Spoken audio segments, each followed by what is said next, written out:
ഇപ്പം നമുക്ക് ബുദ്ധിമുട്ടുന്ന ഏറ്റവും വലിയ പ്രശ്നമാണ് നിങ്ങൾ ഈ ഒരു കംപ്ലീറ്റ് നശിച്ച ഹെയർ കൊണ്ടുവന്നിട്ട് സ്ട്രൈറ്റ് അല്ല ചെയ്യാൻ പറഞ്ഞാൽ കിട്ടത്തില്ല. അത് കംപ്ലീറ്റ് വീണ്ടും വൃത്തിയോടായി പോകത്തുള്ളൂ ചെയ്ത്. സ്ട്രൈറ്റ് അല്ലാതെ ചെയ്യുന്നത് അങ്ങനെയുള്ള ഹെയർ അല്ലെന്നുണ്ടെങ്കിൽ ലെങ്ത് കുറയ്ക്കണം. ലെങ്ത് ഈ ഇത്രയും സ്പ്ലിറ്റൻസ് കട്ട് ചെയ്ത് കളഞ്ഞിട്ട് വേണ്ട, രണ്ടും വേണ്ട, ഒന്നും വേണ്ട. കട്ട് ചെയ്യാനും പാടില്ല, എന്നാൽ സ്ട്രൈറ്റ് ആയിട്ട് ചെയ്യാനും പാടില്ല. ചെയ്യാൻ പറ്റാത്തത് ചെയ്യണം എന്ന് പറയുമ്പോൾ നമുക്ക് ഒഴിവാക്കിയല്ലാതെ വേറെ വഴിയില്ല. ഫുൾ സ്ട്രൈറ്റ് വേണ്ട. നിങ്ങളുടെ ഗ്യാരണ്ടി ചെയ്യട്ടെ?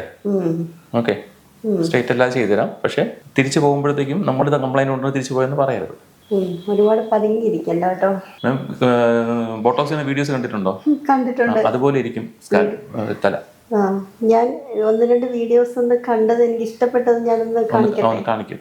അമ്മയുടെ മുടി ചെയ്ത് എനിക്ക് ഇഷ്ടമായി. അത് ബോട്ടോക്സ് അല്ല ചെയ്തത്, അമ്മയുടെ മുടി. ഇതാണ് അമ്മയുടെ മുടി ചെയ്തത്. ഇത് ചെയ്തത് ബോട്ടോക്സ് അല്ല, ഇത് ജസ്റ്റ് ഹെയർ കട്ട് ചെയ്ത് സെറ്റ് ചെയ്തിട്ടുള്ളൂ. ഇത് വാഷ് ചെയ്ത് കഴിയുമ്പോഴത്തേക്ക് അമ്മയുടെ ശരിക്കും ടെക്സ്റ്ററിലോട്ട് തിരിച്ചു പോകും. ആ രീതിയിൽ കിടന്നാൽ മതി. ആ രീതി കിടക്കുന്നത് കട്ട് ചെയ്ത് സെറ്റ് ചെയ്ത് തരാം.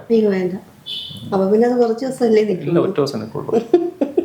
ഇതുപോലെ തന്നെ ഇരിക്കും. ഒരിക്കലും നമ്മൾ ഹെയർ കട്ട് ചെയ്ത് സെറ്റ് ചെയ്യുമ്പോൾ ഇരിക്കില്ല ബോട്ടോക്സ് ചെയ്യുന്നത്. നിങ്ങൾ നമ്മുടെ വീഡിയോസ് കണ്ട് ബൗൺസി ആയിട്ടൊക്കെ നിൽക്കുന്ന എല്ലാം ഹെയർ കട്ട് ചെയ്ത് ബ്ലോട്ടറി സെറ്റ് ചെയ്യുന്നതാണ്.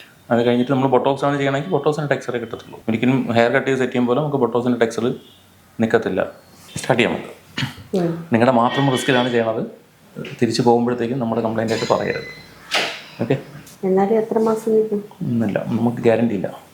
നിങ്ങളുടെ ഇഷ്ടത്തിനല്ലേ നിങ്ങളല്ലേ ഇത് ഗ്യാരണ്ടി വയ്ക്കാൻ. നമുക്ക് പ്രോപ്പറായിട്ട് ട്രീറ്റ്മെന്റ് നിങ്ങൾ എടുക്കുകയാണെങ്കിൽ നമ്മളൊരു ഗ്യാരണ്ടി തരാം. എത്ര മാസം വേണം ഗ്യാരണ്ടി തരാം. പക്ഷെ നിങ്ങൾ പ്രോപ്പറായിട്ട് ട്രീറ്റ്മെന്റ് എടുക്കാത്തത് കൊണ്ട് നമുക്ക് ഗ്യാരണ്ടി തരാം. സ്ട്രൈറ്റ് ആയിട്ട് കിടക്കാതെ ഇച്ചിരി എന്തെങ്കിലും. മാം, എൻ്റെ കയ്യിലുള്ളത് നിങ്ങൾക്ക് ഞാൻ മനഃപൂർവ്വം തരാത്തതല്ല. ശരിക്കും പറഞ്ഞാൽ വർക്ക് ചെയ്യുന്നതിനേക്കാൾ പാടാണ് നിങ്ങളെ കൺവിൻസ് ചെയ്യുന്നത് പറഞ്ഞു. അതിനേക്കാളും വലിയ ജോലിയാണ്. നമ്മൾ ട്രീറ്റ്മെന്റ് ചെയ്യുന്നതിനേക്കാളും കൂടുതൽ പൈസ വാങ്ങേണ്ടത് നിങ്ങളുടെ കൺസൾട്ടേഷനാണ്.